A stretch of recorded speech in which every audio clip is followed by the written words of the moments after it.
안녕하세요. 저는 40대의 평범한 여성이고 결혼한 지는 약 1년 정도 되었어요. 다들 평온한 추석 보내시길 바랍니다. 명절이 제 사연의 일부분에 해당되기에 또 모른 척 지나칠 수가 없어서 용기 내어 사연을 적어보려 해요. 사랑하는 사람을 만나 연애를 하고 결혼을 하기까지의 과정에 좋은 기억과 긍정적인 감정들만 가득하면 얼마나 좋을까요? 그러나 결혼은 현실이라고 그렇게 호락호락 하지도 않았고 너무 아프고 충격적인 기억들이 가득합니다. 남편과 저는 소개팅을 통해서 만났고 호감이 있다고 마음을 알고 서로 연애를 결심했어요. 연애를 할 때만 해도 참 좋았던 게 남편의 여행을 굉장히 즐겨하는 사람이라 덩달아 아름다운 방방곡곡 돌아다니며 좋은 추억을 쌓을 수 있었습니다. 캠핑도 즐겨 했었고 우리나라에 이런 곳이 있다고 싶을 정도로 아름다운 곳들만 데려가 줬어요. 그 덕분에 저는 보는 시야가 넓어졌고 그동안 참 재미없게 살았구나를 깨닫게 되었습니다. 남편과는 주로 둘 다 쉬는 주말에 국내 여행을 즐겨 했었고 연차를 써서 더 효율을 만든 다음에 해외여행도 즐겼어요.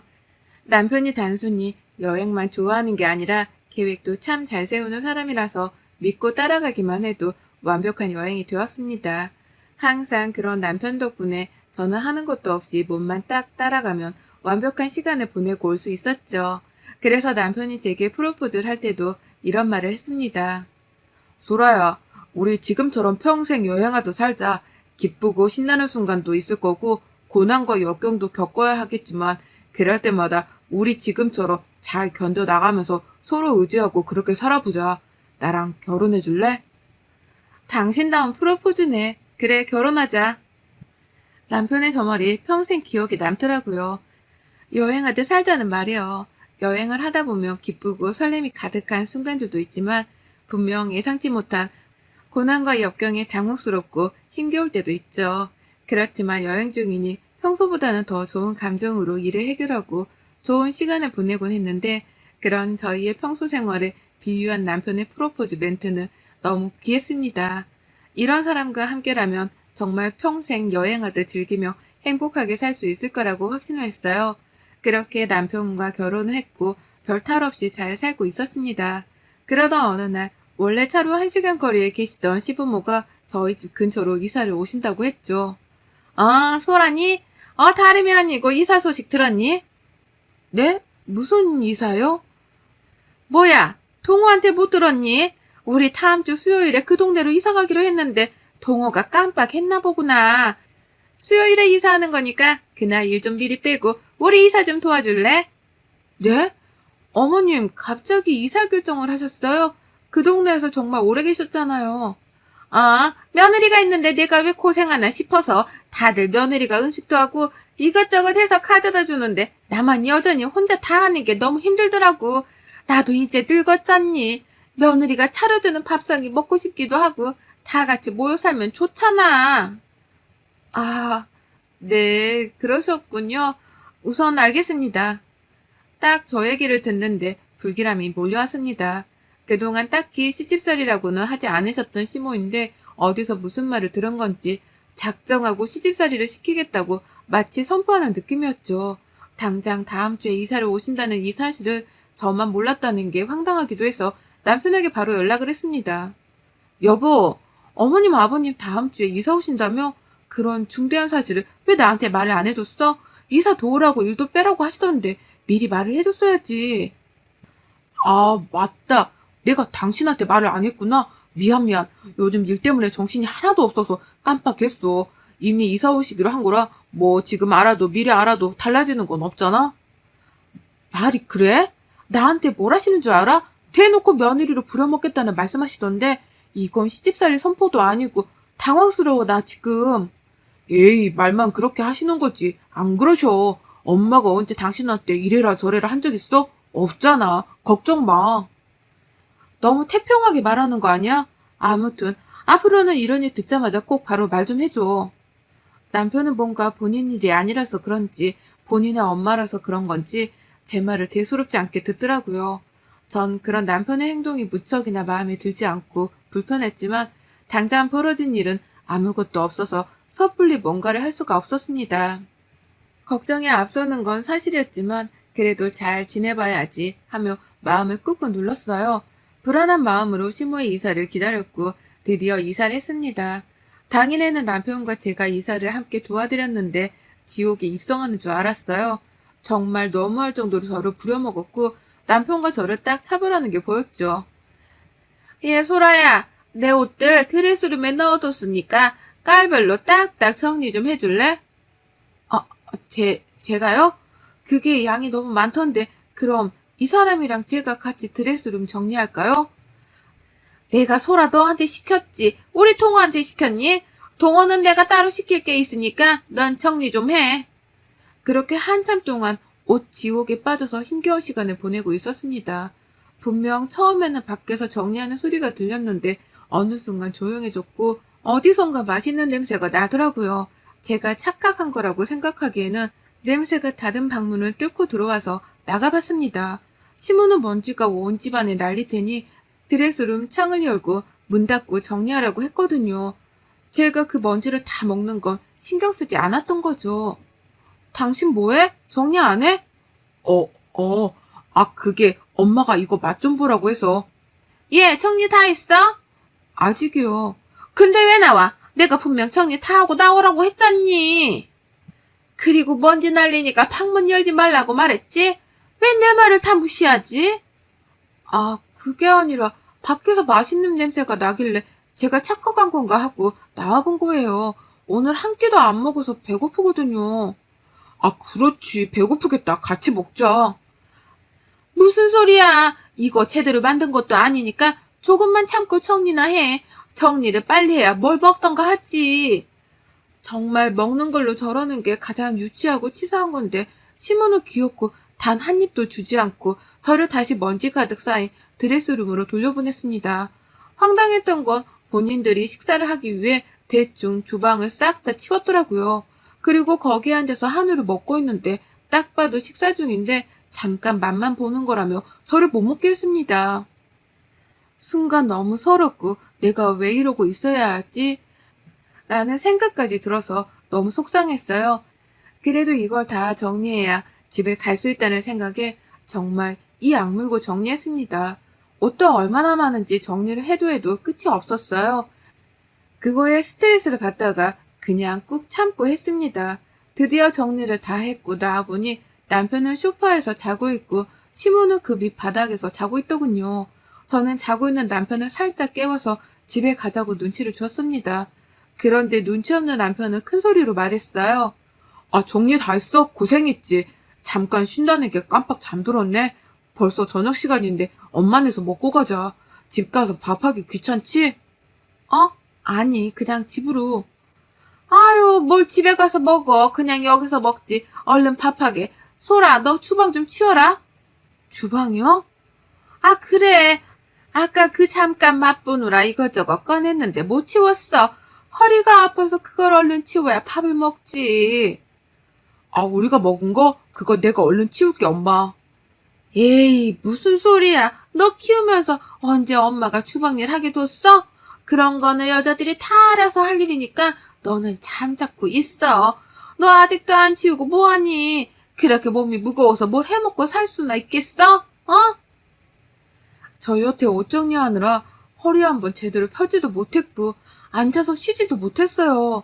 어머님, 심지어 지금 저녁 시간인데 밥 한 숟갈 떠보지도 못했고요. 그런데 어머님이랑 이 사람이 한우 구워 먹은 것까지 제가 치워야 해요? 그거 좀 같이 먹자고 했더니 질색팔색 하시더니 왜? 치울 때는 또 저를 찾으세요? 죄송하지만 저 못하겠고 집에 가서 쉴게요. 저도 내일 출근하려면 좀 쉬는 게 맞지 않나요? 뭐야? 누가 들으면 내가 너 부려먹은 줄 알겠다. 얘가 아주 사람을 참네. 너도 도와주겠다고 와놓고는 왜 딴소리야? 집에 가서 먹든 말든 알아서 해라. 네, 부려먹으신 거 맞고요. 저는 집에 갑니다. 당신은 대리효도는 오늘 하루 내가 다 했으니 이제라도 효도하고 와. 여보, 소라야. 그렇게 가면 어떡해. 놔. 시끄러 진짜. 양심이 있냐? 저는 시모의 태도와 남편의 행동에 너무 화가 나서 뿌리치고 집으로 가버렸습니다. 아무리 이해를 해보려고 해도 도무지 이해할 수가 없었어요. 그리고 행동이 과했던 것도 사실이었죠. 그날 집으로 돌아와서 너무 배가 고파 라면을 끓여서 먹는데 왜 이렇게 서럽던지 울컥하더군요. 그리고 결심했습니다. 앞으로 이런 식으로 저를 괴롭힐 시모에게 절대 지지 않겠다고 말이죠. 한두 번 네 알겠다고 대답을 해주니 저를 만만하게 본 건지 본 모습을 딱 보이는 게 너무 소름 끼쳤거든요. 그 이후 저는 시모와 거리를 두고 지냈고 일이 바쁘다는 핑계로 시모의 부름에 응하지 않았습니다. 그러니 시모 입장에서는 화가 아주 단단히 났겠죠. 주말만 되면 집으로 와서 이거 해라 저거 해라 시키는 게 너무 승질이 났어요. 그래서 저는 남편에게 말했습니다. 이번 주말에 엄마가 집에 와서 밥 먹으래. 간 김에 고장난 것도 좀 봐주고 청소할 거 있으면 도와드리자. 그래, 당신은 거기 가서 어머님 도와드려. 나는 우리 집 가서 내 부모님 보고 도와드릴 거니까. 아, 정말 왜 그래? 언제까지 이럴 거야? 뭐가? 효도는 셀프야. 왜 나한테 대리효도를 바래? 내가 언제 당신한테 우리 엄마 아빠께 이렇게 해 저렇게 해 도와줘 라고 말한 적 있어? 단 한 번도 없을 텐데. 난 늘 내가 했지. 당신한테 시킨 적 없어. 맞지? 아, 물론 그렇긴 한데 우리 집은 가깝고 처갓집은 멀잖아. 그걸 핑계라고 말하는 거야? 차라리 입이라도 다물지 그랬어? 정 떨어진다 정말. 내가 알던 사람 어디 간 건지 모르겠는데. 그렇게 남편과 한바탕 싸우고 주말에 친정집에 놀러 갔습니다. 오랜만에 부모님을 보고 함께 시간을 보내니 그간 쌓였던 분노와 스트레스들이 눈 녹듯이 사라졌어요. 다행이었죠. 그런데 갑자기 부모님께 충격적인 소식을 듣게 되었습니다. 우리 딸 시집가서 사니까 어때? 그냥 그래. 뭐 엄청 행복하지도 불행하지도 않아. 어머머, 신혼인데 벌써 그런 소리가 나오면 어째? 아참, 엄마랑 아빠 이사하려고 해. 원래 고민 중이라 신경 쓸까봐 굳이 말 안 했는데 거의 확정이라서 말해. 이사? 갑자기 어디로? 부산으로 가려고. 이제 딸 시집도 보냈고 여기서 너무 오래 살아서 지겹기도 하고 더 늙기 전에 고향 가서 친구들도 보고 그렇게 살고 싶어서. 아, 정말? 아휴, 더 자주 못 보겠네. 근데 뭐 잘 생각했어. 가서 친구들이랑 시간도 보내고 그러면 더 행복해질 거야. 자주는 아니더라도 얼굴 까먹지 않을 정도로는 꼭 내려갈게. 부모님 고향인 부산으로 내려가겠다는 소식을 듣고 솔직히 마음이 쿵 했습니다. 지금도 자주 못 보는데 부산으로 가시면 더 자주 못 볼 것 같았고 정말 제가 출가 외인이 된 기분이 들었거든요. 그래도 고향 가시면 지인들도 많으니 두 분 입장에서는 행복하실 것 같아서 마음이 놓였습니다. 그런데 이 문제로 남편과 파국을 맞을 줄은 상상도 못했어요. 부모님이 부산으로 내려가시고 첫 명절은 추석이었습니다. 제가 남편에게 꼭 부산에 가봐야겠다고 말했죠. 나 이번 추석 때 부산 가는 거 있지만 미리 예약해둘 건데 KTX랑 비행기 뭐가 좋겠어? 아, 맞다. 처갓집 이제 부산이지? 그런데 엄마네도 가야 하는데 시간이 너무 빠듯하지 않아? 어머님 댁은 365일 중에 300일은 가는데 뭐가? 이사도 하셨고 명절인데 당연히 가야지. 가기 싫다는 소리도 들린다? 아니, 그런 게 아니라 사실은 나 KTX 타다 크게 다칠 뻔한 적이 있어서 그건 못하거든. 어? 그런 일이 있었어? 그럼 뭐 비행기 타고 가자. 예약해둘게. 아, 이거 진짜 숨기려고 했는데 나 비행기 탈 때마다 손발이 덜덜 떨리고 두렵고 무서워. 왜 그런지 모르겠는데 숨도 잘 안 쉬어주고 막 그래. 당신이랑 연애할 때는 그런 내 모습 싫어할까 봐 숨겼거든. 뭐라고? 우리가 비행기를 몇 번 탔는데 갑자기 그게 무슨 소리야? 타자마자 기절하던 사람이. 그게 자는 척 연기를 한 거였어. 내가 두려워하는 게 들킬까 봐. 어쩌지? 그래도 가긴 해야 하니까 내가 약을 먹던가 해볼까? 근데 몸에 안 좋다고 해서 걱정이네. 우리 애기도 낳아야 하잖아. 아니, 대체 이게 무슨 소리야? 그럼 KTX도 못하고 비행기도 못하겠다는 거야? 너무 당황스럽네? 그럼 뭐 차 타고 가자. 여보, 무슨 소리야? 차 타고 부산을 어떻게 가? 가다가 죽어 힘들어서. 그건 너무 비효율적인 일이야. 버스도 똑같고. 아니, 그럼 우리 집에 가지 말자는 소리야? 이번만 어떻게 잘 말씀드려봐. 내가 고쳐볼게. 노력해볼게. 남편은 갑자기 말 같지도 않은 소리를 했어요. 안 가려고 애쓰는 것 같아 보이면서도 그 말이 진심인 것 같아서 솔직히 더 캐묻지는 못했습니다. 결국 저 혼자라도 다녀오려고 했으나 시무것도 저를 놔주지 않았어요. 제가 부산으로 가버릴까봐 아예 저희 집에 이른 오전부터 오셨죠. 나왔다. 우리 집에서 하든 여기서 하든 상관없으니까 그냥 여기서 만들자. 내가 음식할 재료들은 대충 들고 왔고 나머지 배달시켰으니까 곧 올 거야. 오면 바로 시작하자. 아, 어머님, 그런데 저 부산 가봐야 해서요. 시간이 빠듯하거든요. 제가 미리 말씀 몇 번이나 드렸는데 깜빡하셨어요? 그건 네 사정이지. 시집으로 왔으면 시댁법에 따라야 하는 거 아니니? 난 오늘 당장 음식 싹 해두고 나머지 휴일은 푹 쉬고 싶으니 네가 날짜를 바꾸던가 해. 네?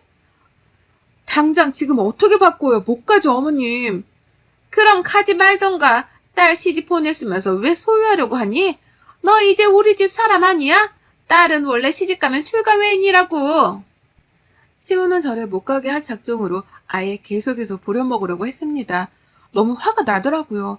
당장 추석 당일에 비행기표가 남아있을 리도 없었고 저 결국 못 갔습니다.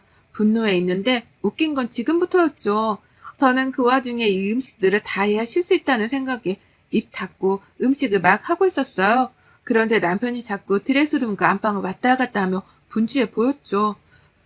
그러더니 시모는 잠깐 약속이 있어서 갔다 오겠다며 나갔고 1시간 후 남편은 시모를 모시러 간다며 나갔습니다.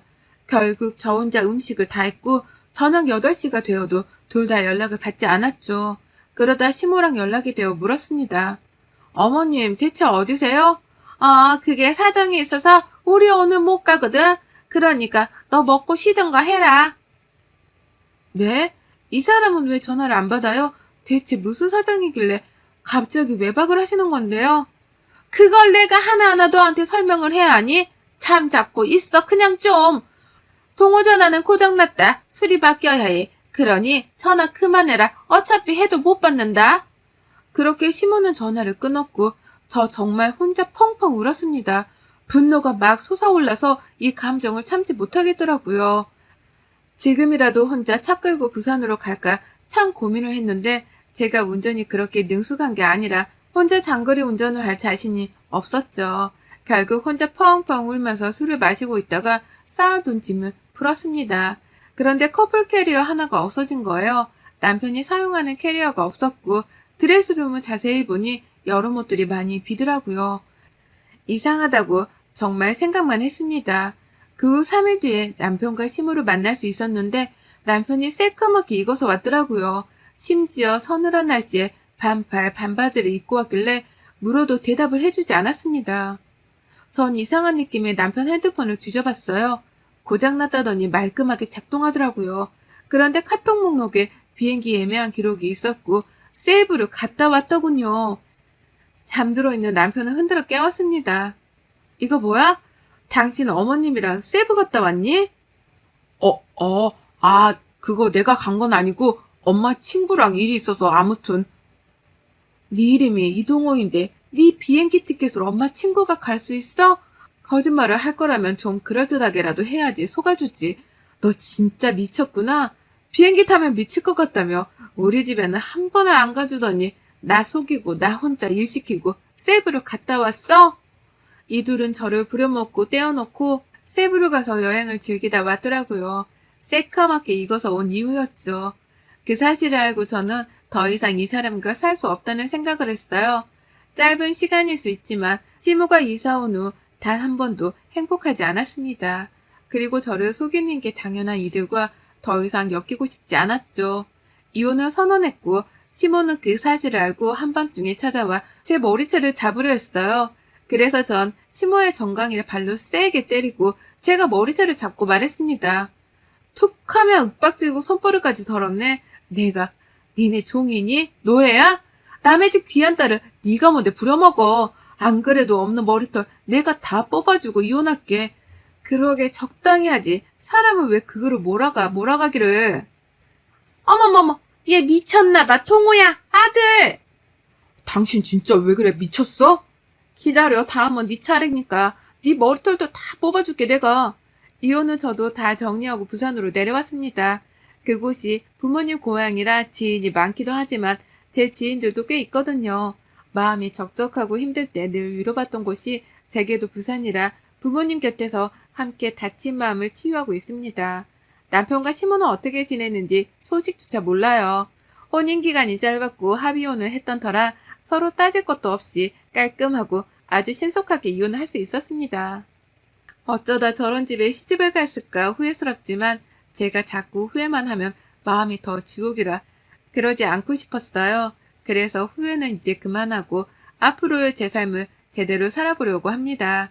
긴 사연 읽어주셔서 감사하고 여러분의 추석은 행복하셨나요? 부디 행복하셨길 바라며 마무리하겠습니다. 감사합니다.